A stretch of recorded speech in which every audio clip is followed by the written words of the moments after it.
Suatu ketika ada seorang gadis kecil yang bernama Mirabel sedang mendengarkan cerita dari seorang neneknya, Abuela Alma. Abuela Alma menceritakan tentang sebuah lilin yang menyimpan keajaiban untuk keluarga mereka. Lilin ini didapatkan ketika neneknya Abuela Alma bersama dengan suaminya Abuela Pedro terpaksa meninggalkan rumah tempat tinggal mereka untuk menghindari bahaya. Ketika mereka sedang mencari tempat perlindungan, Abuela Pedro harus tewas menghadapi bahaya. Namun di saat tergelap itu, mereka diberikan suatu keajaiban. Tiba-tiba lilin yang mereka bawa berubah menjadi nyala api ajaib yang tidak pernah padam. Bukan itu saja, berawal dari lilin itu, keajaiban tumbuh dan dibangunlah sebuah rumah ajaib dinamakan Kasita. Semua anggota keluarga diberikan suatu kekuatan khusus untuk membantu mereka. Kekuatan ini akan diberikan ketika anak-anak telah mencapai cukup umur. Di malam itu adalah saatnya bagi Mirabel untuk mendapatkan kekuatannya. Neneknya berpesan agar supaya Mirabel dapat membuat keluarganya bangga. Kekuatan apakah itu? Scene berpindah di saat Mirabel telah beranjak gadis dewasa. Sampai saat ini orang-orang bertanya apakah kekuatan yang didapatkan Mirabel.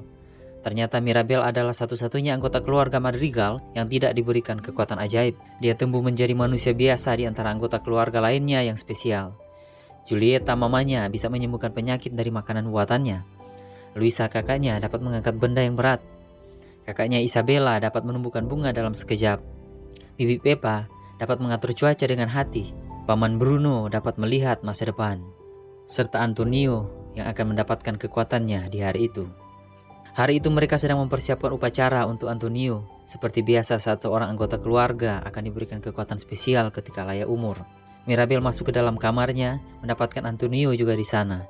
Antonio khawatir jika upacara malam itu tidak akan berjalan sesuai rencana, jika Antonio tidak berhasil mendapatkan kekuatannya. Jikapun keadaannya seperti itu, nasib Antonio akan seperti Mirabel yang tidak mendapatkan kamar khusus dan tetap tinggal di kamar bayi itu bersama Mirabel. Malam tiba dan saatnya upacara akan dimulai. Para undangan berdatangan. Saatnya nenek berpidato. Antonio diperhadapkan dengan pintu yang bakal menjadi pintu masuk ke ruangannya yang masih rahasia. Scene menunjukkan flashback Mirabel pada kejadian yang serupa saat akan diperhadapkan pada pintu miliknya. Mirabel tidak mendapatkan kekuatan dan pintu miliknya menghilang. Kembali kepada Antonio. Dia menyentuh pintu dan seketika itu juga dia mendapatkan kekuatan khususnya. Antonio bisa mengerti bahasa binatang. Kamarnya sangat besar seperti kebun binatang. Mirabel merasa sangat sedih dan tidak nyaman dengan dirinya sebagai manusia biasa. Namun Mirabel ingin membuat keluarganya bangga, berusaha menunjukkan bahwa dia bisa. Di malam itu, Mirabel melihat rumah mereka Kasita mulai retak dan retakan menuju lilin ajaib yang menjadi kekuatan sihir rumah itu. Tapi saat Mirabel menunjukkan pada neneknya, keadaan rumah tidak seperti apa yang dia lihat. Dia berusaha meyakinkan mamanya tentang penglihatan itu, sampai-sampai Mirabel tidak bisa tertidur. Mirabel keluar kamarnya menuju lokasi lilin ajaib di atas rumah. Nenek Abuela di sana sedang bicara sendiri. Ternyata apa yang Mirabel ketahui soal retaknya rumah itu, sudah diketahui juga oleh neneknya. Mirabel semakin yakin bahwa dia bisa melakukan sesuatu untuk membuat keluarganya bangga. Mirabel akan menyelamatkan keajaiban. Langkah pertama, mencari informasi dan data. Orang pertama yang ditemui adalah Dolores. Dolores pasti tahu apa yang salah dengan sihirnya karena dia dapat mendengarkan segalanya. Dolores mendengarkan sesuatu tentang Luisa. Dia mendengarkan matanya Luisa berkedut semalam. Selanjutnya Mirabel menemui Luisa di saat mereka sedang merencanakan pernikahan kakaknya Isabella. Memang benar, Luisa mengetahui sesuatu. Di saat Mirabella melihat retakan rumah, Luisa yang kuat sempat merasa lemah. Luisa menyarankan agar Mirabel bertemu pamannya Bruno, karena Bruno juga mengalami penglihatan yang sama dengan Mirabel. Mirabel memberanikan diri memasuki kamar Bruno, tempatnya berpasir dan ada banyak tangga menuju ke menara. Di atas menara Bruno, Mirabel menemukan sesuatu, seperti pecahan kaca yang menyala. Setelah disambungkan, terlihat wajahnya di sana. Pecahan kaca itu adalah gambaran penglihatan Bruno.